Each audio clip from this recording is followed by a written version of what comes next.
This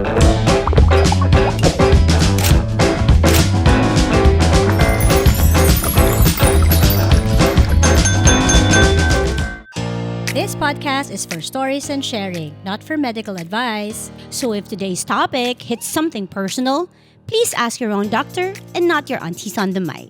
Okay, game na. Let's talk real life, real midlife. Hi, I'm Auntie Belle! And I'm Auntie Karen! And this is Auntie Time! Ang likod ko, no? Yes, you are. So, meron na naman a new episode for this month of Feb, Ante! Yes, meron tayong letter reading, katulad ng last time. Oo, kasi ang ganda ng reception at our letter reading, Oo nga, Ante. hindi ko maintindihan kung bakit kayo nagagandaan doon. Tinrigger nyo lang naman ako doon. Ngayon, marami tayong mga babasahin. Iti-trigger mo na naman ako. O madami-dami to, Ante. So, bakit natin gagawin itong mga letter reading nga ba na to? The title of this episode is called Relate Much. Oo. So, we see yung mga relatable situations or scenarios and experience ng mga women in perimenopause and menopause. And these are letters we have gotten from Reddit. Oo. Specifically for the mid-age women, no? Correct. Oo. So, Shall we start? Okay. Kailangan ko ng antipara, ha? Okay. Yes, sige, go. Okay lang, Magnifying no glass. judgment, mga aunties of midlife. First letter. Okay. From Skater Window. Oh my God. Umpisa pa lang. I get really dry in my vulva area. Ay, dryness. Okay. Both normally and more so because some meds I take and the usual wash aisle products aren't what I'm looking for. I mean, more along the lines of something gentle I could use after a shower or daily that actually helps with dryness, not the typical spray or washes. I use Parang kailangan niya. Parang, ano ba to? Pasas level ba to? Hindi ko alam. I use this brand for sex, but the water-based stuff dries up fast, and I avoid silicone with most toys. I've seen oils mentioned, but I'm not sure what is safe or pH friendly for regular use. I know I should talk to a doctor, but my gyno basically didn't have much to offer. See? Yan nga eh. See? Nagigigil na ako, ha? Marami pa rin talagang So, doktor I'm trying to na gather information first before bringing something specific up. If you have products you've actually used that help with dryness or are safe to use daily, what do you recommend? Naku, Ante, ako nasa lube pa lang level ako, 'di ba? Pero sa washing wala pa. Baka hindi, meron ka na. Pinadalan kita nung Oo nga, pinadalan mo ako pero hindi ko na alam nasan yung siya. brand kasi baka naman. But it's you can buy it locally. You're using that. I'm using it right personally. now, pero I cannot, of course. Oo. But it's specifically made for women in peri and menopause. Kasi apparently iba na talaga ang pH level ng iba-ibang stages ng buhay ng babae. Oo. From pre-puberty, puberty, to childbearing years. And even the pH level of those in mid-age and perimenopause onwards. Oh, may nababasa pa nga ako na may iba-ibang women na syempre nagugulat sila bigla na lang may kakaibang amoy, ganun. Exactly, yung bacterial something. Oo. So, meron talaga nun. Pero sa kanya, namumroblema nga siya. Kasi nga dry. Sobrang dry daw. Yung pinala mo sa akin, hindi ko pa siya That's a nagagamit wash. kasi That's water-based ba siya? Hindi, it's Ano like ba a siya? regular wash. Oh, like the... Yeah, like the... Hindi kami pwede magsabi ng brand. Okay. Oh, Yeah, so pwede yon. Pwede yon. Oh. However, yung lube na sinasabi niya, may isang brand din, pero dahil water-based, nag-dry up. And much recently, of course, I'm always doing my research. Oo. Ideally daw, for women in midlife, the lube should have hyaluronic. Di ba sa mukha lang natin Kala ginagamit? natin sa mukha, oo. Apparently, there is a formulation pala for use sa kifi natin. Sa kifi Oo. natin in midlife. Oo. Kasi iba nga rin yung lube for anal. Hindi ko alam kung bakit mo alam to. Pero sige, go. Siyempre, doon na tayo. Maghanap na tayo. Di ba? Oo. Maghanap tayo ng lube. So, iba rin pala yung Sige. specific yon. Iba rin yung for midlife na may hyaluronic content. Ay, kasi nga, na-mention din sa atin before, yung yung requirement ng balat ng middle age women, iba na, mas mataas na yung kailangan na hyaluronic. Oo. Even Yun. nga yung, Oo. remember yung sa Pro Age, of course, we Oo. can, hi, Coach Claudine, yung thirst, whatever, yung magandang serum niya, Oo. na ilang levels of hyaluronic yon. Oo. So, I think it can So hindi siya, Hindi hindi sinasabi enough, gagamitin sa Kifi yun, ano? hindi enough yung hyaluronic na available ngayon, na common. Sa atin, may specific talaga na mas madami, mas mataas. Yes. So, saan yan mahahanap? I think yung makakatulong to. Saan tayo makakahanap ng ganun? Well, I think they can, kung sino man yung, kung saan sila bumibili, they can always check out the content or the Okay. ingredients if there's Mas mataas na hyaluronic medyo na. na, Nabubulol tayo dun. medyo na distract ako kay Direk kasi dito rin parang i-connect natin na how often do they do the deed? Sa age na to. Oo. Ay, less na. Less na. Gustuhin mo na asawa ko. Hindi na kaya ng powers natin.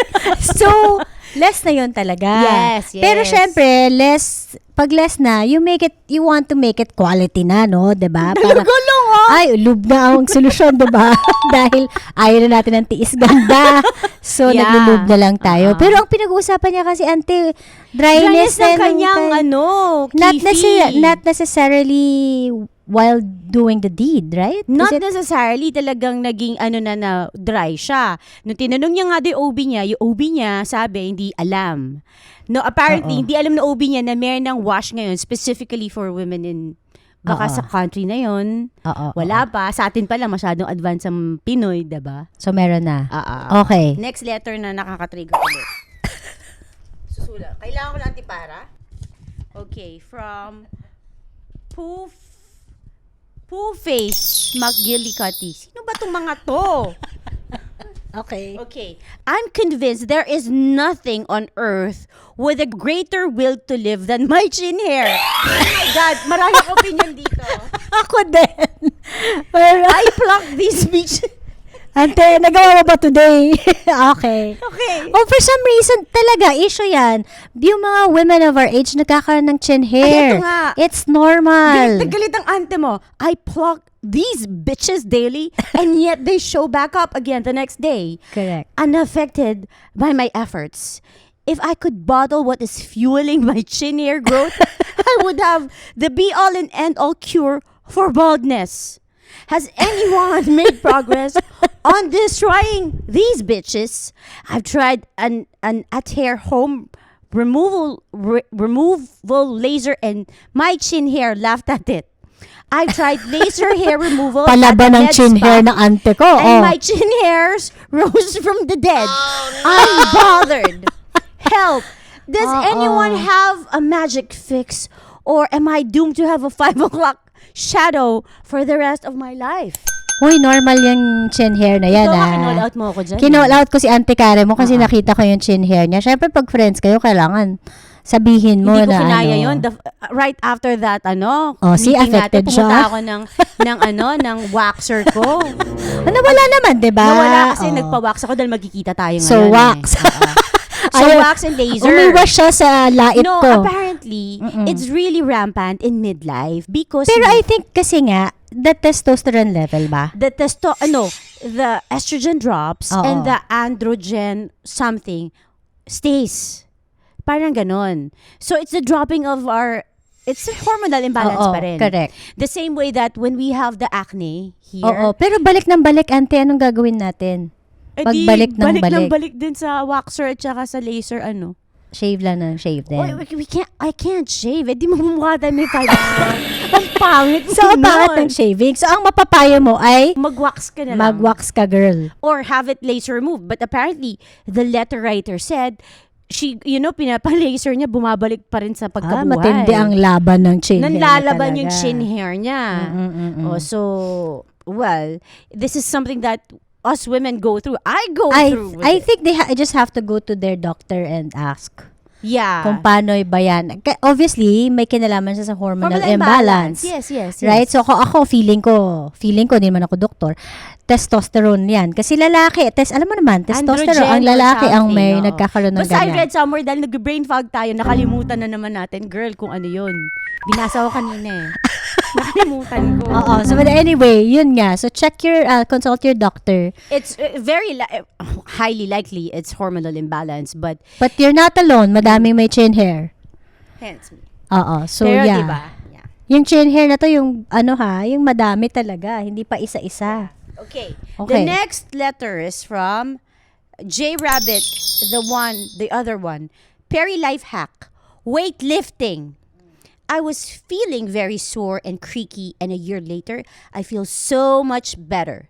Backache that was there for a year is gone for 6 months now. Laking tulong ng weightlifting. Yes, because ako talaga, we advocate for lifting heavy weights na talaga. What is heavy? Like, gaano kabigat ba to? you could start with 20% siguro of your Of your body? You have to consult your doctor and your physical personal trainers in the gym if you go to the gym. It's pinaka-ideal yon. But really, before, like, we were talking to our college friends, so sabi niya, Karen, before, I didn't want to lift weights because I don't want to be bato-bato. Right? Yung ba- Kunyari, binulong mo pa para sa mic. Okay. Yeah, but bato-bato. apparently, if we want Kailangan to natin yun. be an independent, strong, old lady someday when we are in our 70s, and if we're lucky, we reach the age of 80s, Yes. we have to start lifting heavyweight. Okay. It's good for our bone density. Hindi, kasi nga, most cases, osteoporosis talaga. Osteoporosis, we break tinatamaan our sa atin. hips. Oo, Exactly. correct. So, ngayon, it's never too late if you're in peri or pre-peri or in menopause. It's never too late to pick up that dumbbell, that kettlebell or whatever. Start lifting, gradually. I do that. Oo, wag naman Masyado. Like, mabilis. start really progressive. Correct. Oo. And then, work from Kasi, there. ante, may mga nakikita ko na same age natin, nagli-lift. Biglang nakikita ko pag next time, meron ng injury sa kamay. So, dapat talaga, Kailangan slowly din naman muna. talaga merong guidance muna ng ating personal trainers if we have. Diba? Not everybody would have that. But there are a lot of Tips naman ng YouTube. Yeah, in YouTube, you can find, garden variety of workouts for perimenopause online. Sabi nga nung letter sender, it helped her. Yeah, you A manage. year Ka, diba, ago, diba? very rampant ng backache sa atin. Yung lower back. So, Correct. So, sa yun. akin, I can say meron na akong So, we ginawa. recommend. Yes. We recommend that. Lifting Okay. heavy weights. Okay. And also, girl, Oh. bagong taon na, hindi ka pa rin nag-rocking. Ay, sabi mo sa akin kasi riregaluhan mo ko. R-U-C-K-I-N-G. Hindi mo naman ako niregaluhan. Nirigaluhan na kita Ang ng niregaluhan best. mo Pag lang ikaw sa everyday akin, mag-report ka sa akin na Oo, naglalakad ka. Oh, sige, go. Rocking is walking with weighted vests. It's the best. Saan ba nabibili ang vest na yan? Sa inyong suking Decathlon. Sa Decathlon. You Okay. can order online, but I found mine in Decathlon. It's fantastic. Okay. You don't have to, usually it's just 10% of your body weight. Okay. You start And then you walking walk for how lang many for like minutes? 20 minutes 20 progressively minutes. Okay. until you find yourself improving. You're walking for over an hour. Okay. Yeah, it's also very helpful sa weight loss. So you got me at weight loss. Go tayo dyan. Pero itong rocking ba na to? Kung nag-rocking ka na, kailangan mo pa rin mag-lift ng weights? Or, Cause You do that rocking is no? like cardio and having some weights. Okay. But I do Iba pa rocking, rin yung yeah, I may- do every other day. For example, I do rocking on Tuesday. Okay. Wednesday, Friday, I do strengths or lifting. So I do okay. every other day. But Okay. that works for me. I don't know, but it helps. Yeah. Yun nga yung You don't have to nire-recommend. do rocking So today, you're mag-stretch. recommending it to me, so we're recommending it Yes, to them. yes. Okay. Or even as simple as walking every day. Oh, yeah. Yeah, nagagawa ko yung walking every day. Yeah, And but then, you do since it the extra. yoga Mm. that we did, I do kahit walang symptoms, I do kasi importanteng may movements ka pa din. So, yung Yes, yoga every poses we did movement count. Di ba counts. sabi ni Doc Raylan yun, every movement counts. counts. Oo. Okay. Okay, next naman. Talaga makita eh. Sorry ah. I'm 51. I've always had a couple of close girlfriends, but at this point in my life, I could go weeks without hearing from them. Sounds familiar. I know that the phone works both ways, which is kind of my point. I'm lonely as hell, yet cannot make any effort to remedy it. I feel socially constipated. Is that a thing? Ay, parang Much recently, we had that conversation. correct. We Na had that ganun topic. talaga when you're in this stage. Paano ba? Hindi na kayo masyadong nagta-touch base with your friends lalo na if they're going the same Yeah. with this in the same, Same age journey group, rin, yeah, diba? yeah. So a little effort would really help. Goes a long way. Yeah, so siguro hinihintay mo silang mag-reach out sa'yo, baka hinihintay ka din nila ante mag-reach out sa kanila. So, we have to go forward. Siguro initiate din tayo. That's Diba? right. Friendship is always a two-way street. And then, sinabi na natin na kung yung mga friends mo dati, hindi pa rin sila nag-reach out sa'yo after your efforts, find your new tribe. Yeah, new tribe. Go to yeah. these communities wherein nandito rin sa stage na to. So, marami namang ways. It's just that a little effort lang talaga. Goes a long way. Kailangan mo. Yeah. Hindi pwedeng, we're not invalidating that one's loneliness. But you cannot get out of that loneliness if you don't make an effort. Correct, Really. correct. So you have to swim out of it to get out of it. Ito, kaya ko na naman to, hindi ko pala kaya. Flora's daughter. Can I have a short pity party? I lost my mind one too many times at my husband. Okay. He said it's over and wants to talk to figure out a plan going forward. We just started couples therapy. We had our intake. I had my separate appointment. His in his week. Then we regrouped together. Wala naman tayong couples therapy sa Pilipinas. Meron ba? I just started with a new therapist last week. I have an HRT appointment on Tuesday with my PCP to hopefully start something. I have done so much Ano yung fucking PCP? damage. Sorry. Alam mo ba yun? Probably doctor niya. Paki-google nga yan. Okay. I have done so much fucking damage and it's unfixable. This fucking sucks and I am so sad. Oh, yan. Common yan. Symptom ng perimenopause na Perimenopause, siguro irritable na siya, hindi na siya kayang i-take ng asawa and kung niya. ngayon pa lang siya magsa-start, it takes time ha. Like HRT, going through HRT is not like the minute you pop the first pill, it's like balm and magic. No, it's not. It's a continuous effort to figure out. Oh, yun nga yung sabi ninyo na may testing siya for like 3 we have months.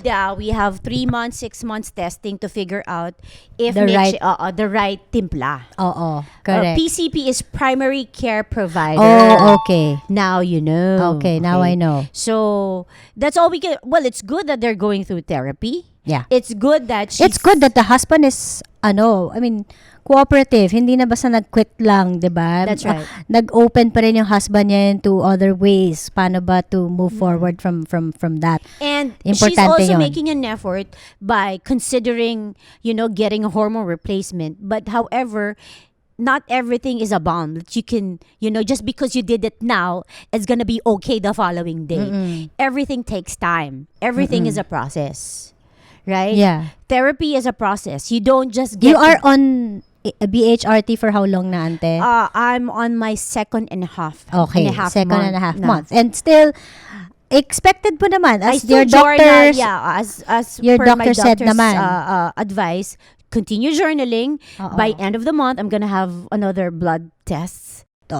To actually have that. And then another ano na. 3 months. But dun pa lang nagde-determine. So it's Pero as you said, ang laking tulong na rin sa'yo ng BHRT talaga. oh yeah, I started sleeping very well, straight. Like a baby. Like a baby. Fatigue is more manageable. Dati rin naman, we're like sleeping like a baby. Like, waking up every 2 3 hours. Nagigising kami at nagwawala. But Iiyak. right now, really, Straight when na. the minute I take my progesterone in an hour or two, I'm good. Oh, okay. And then the mood swings, diba? Mood swings is more manageable. Manageable now. So it's really helping you. Yes. No, yes, so yes. I also heard from another friend na BHRT is helping also her, may mga konting kinks here and there, pero ano pa rin siya, mas nag-improve daw yung kanya Again, life. to our viewers, we are not just advocating HRT. It's one of the many options. Yes. To manage the symptoms. Again, HRT is not even gamot to take out the symptoms. It's just there to ease it, manage it. Okay, because So, other ways that we're saying, there's diet, nutrition, there's Lifestyle, lifestyle, fitness. So, there are many ways. Kanya-kanya. It's just that Auntie Karen mo, I needed that. It's a Mas- personal informed decision for Yeah. myself. which Uh-uh. brought by your doctor. Marami rin namang Yeah. silang options that they presented, but you feel that Yes, it's an informed decision on my part. So I worked with a couple of doctors Yun, for oo. this. So that's that. I think nasagot ba natin yung question natin? Nothing, kasi I think more of the issue niya is how would she deal with the marital problem? Oh, okay. Paano niya i-de-escalate? And I think the fact that they're considering of getting a couples therapy. It's a a first good step. it's a good first step. And then she herself is saying na, I'm getting myself an HRT. Yun na nga lang, like what we So said, they're getting help. getting Oo. help, but to be assured that it's not gonna be an overnight magic.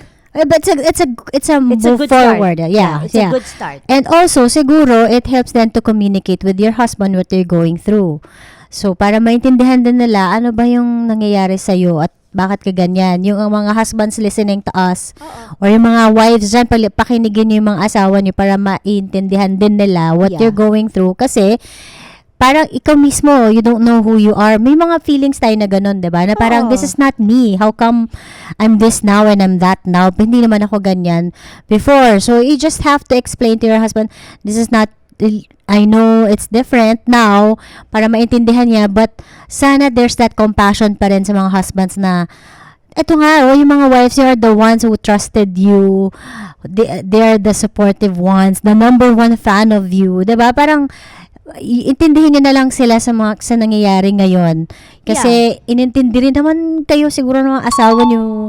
It's always Before, a two-way diba? street, So, because compassion lang. there are a lot of, I can see on TikTok, on YouTube, on Instagram, there are in fact, again, sa Western, wala pa ako nakikitang Filipino talaga who's doing this They're really, their husbands, even advising their fellow men on how to deal with their wives going through perimenopause. Before There they can are a actually lot. deal, they have to understand Exactly. muna din talaga, Oo, diba? but on the flip side, it takes two to tango, remember? Correct. And much recently, I also listened to this podcast I shared to you, diba?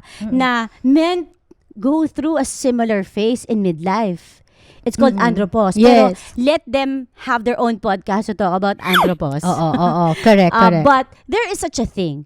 Like, so, both in midlife, there is a clash of these two,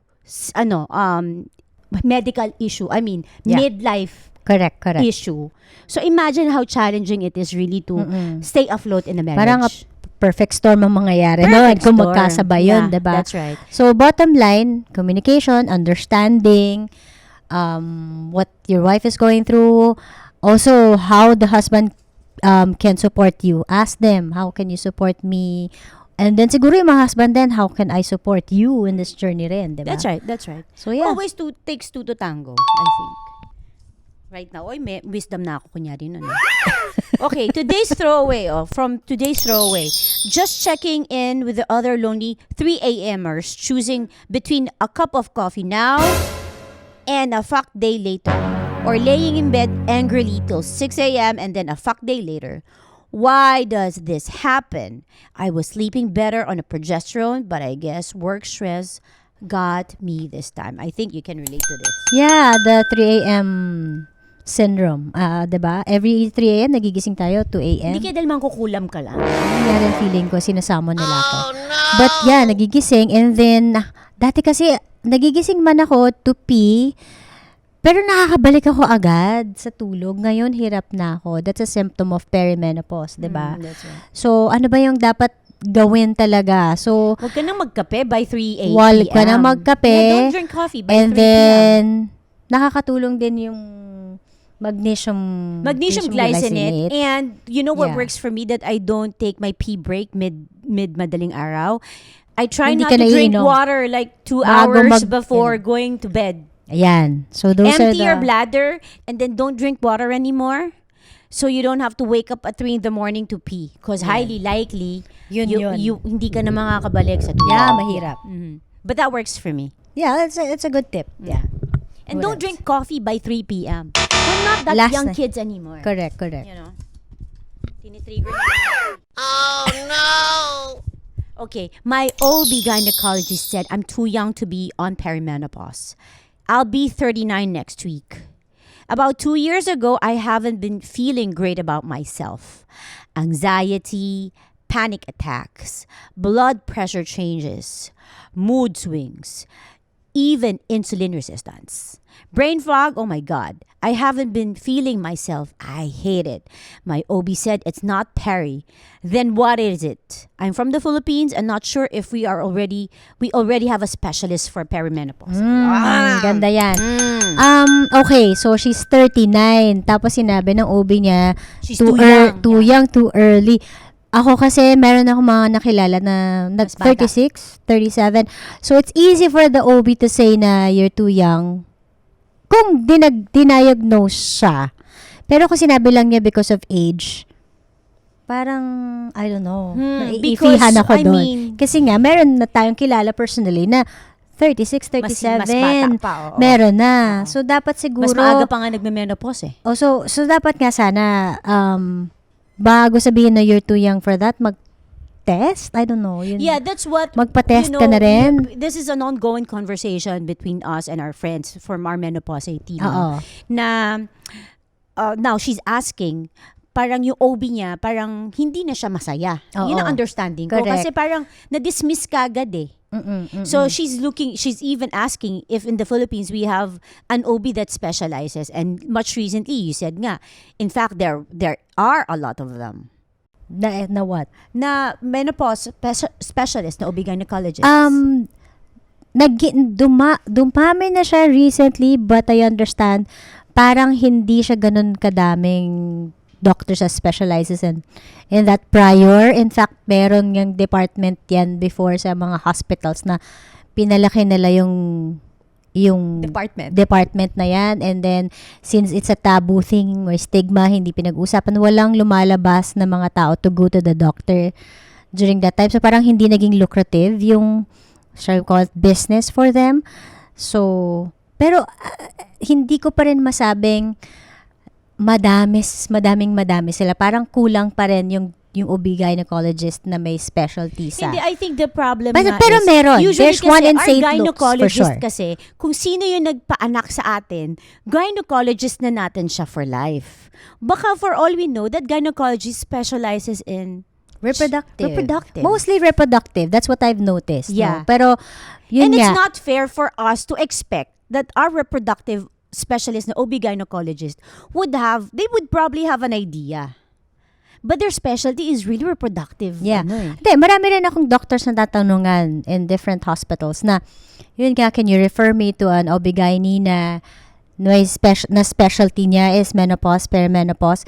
Ang tagal nila bago bumalik sa akin because sasabihin nila, OB-GYN yun eh. OB-GYN lang yun. Yun sila na yun. Parang No, ganun. an I'm looking for a OB-gynecologist has- specific talagang, Yeah. yun yung talagang. Exactly. Kasi narami na rin akong doktor na tinanungan and then parang makikita mo sa mata nila na parang hindi sila confident to tell me specific things about And we perimenopause cannot and menopause eh. fault naman. Oo. You know, it's not Kasi fair. nga because of the stigma eh. Oo. It's not fair. Kaya walang Pero ano. again, going back to the conversation of hindi ka mo OB-GYN for all na yan. I mean, a woman's body is different. We have different stages in our lives.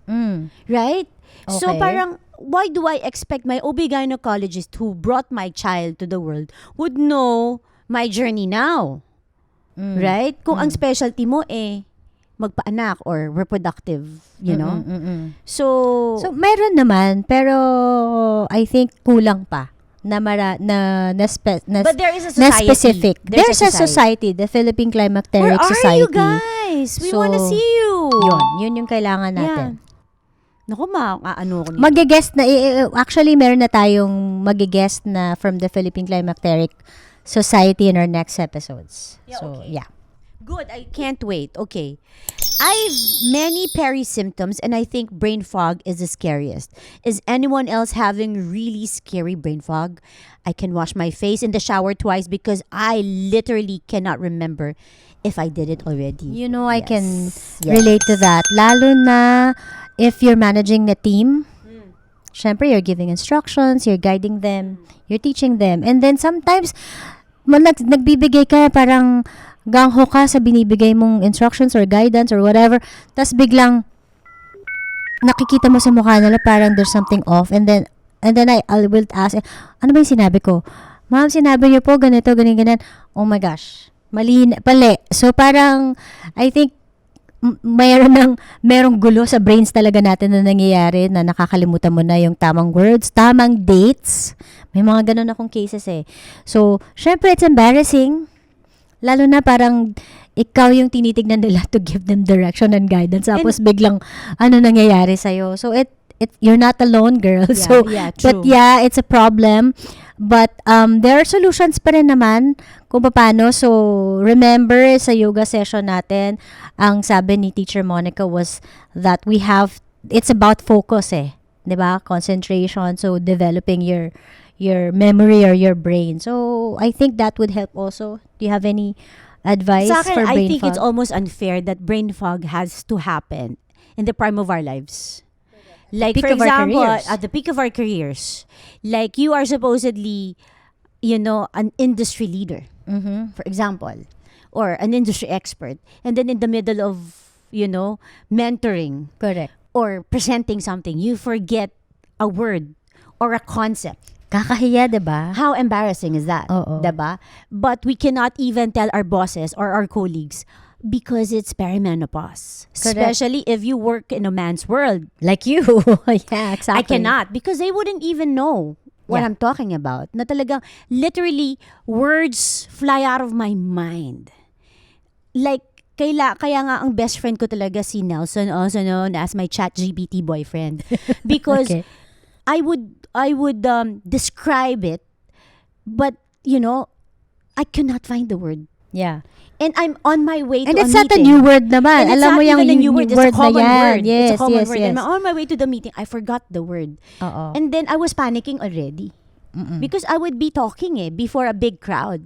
Oh, actually, because of the brain fog experience that I've had several occasions na in mga presentations na ano talaga, I write it down on my Yeah. notes na. Huwag mo lang kalimutan sa mo nilagay yung notes na yun. Yun that's lang, another oo. problem altogether. Correct. Right? But yeah, so those are some tips, no? So yun yung ginagawa ko na we have to accept that hindi na natin kaya siya na from our brains lang Yeah, eh. from our brains. So kailangan may notes ka na talaga. So that should help. And then it helps also to keep rehearsing.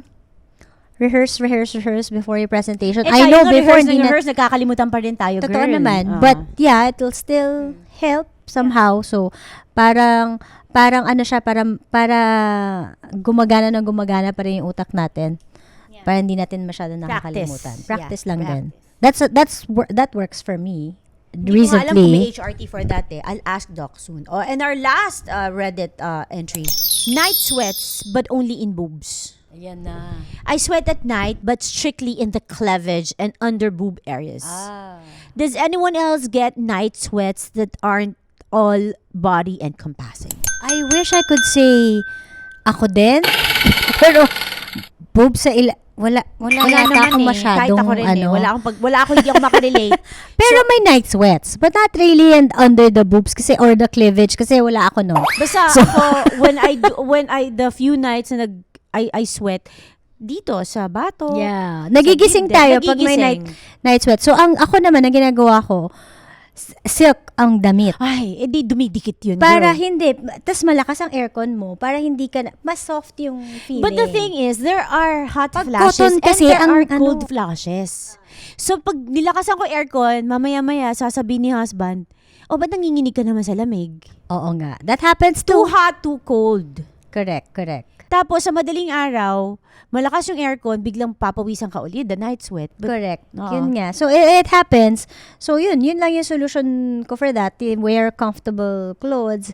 Aircon, aside from aircon, may AC, yung, aside from AC, may electric fan pa. Hmm. So, yun talaga. Yung, But no it works for specific me. area in the body. No specific, not under my boobs, not in my cleavage, there because is I no don't have under the that. boobs that we can talk Okay, about. so we cannot relate to that particular one.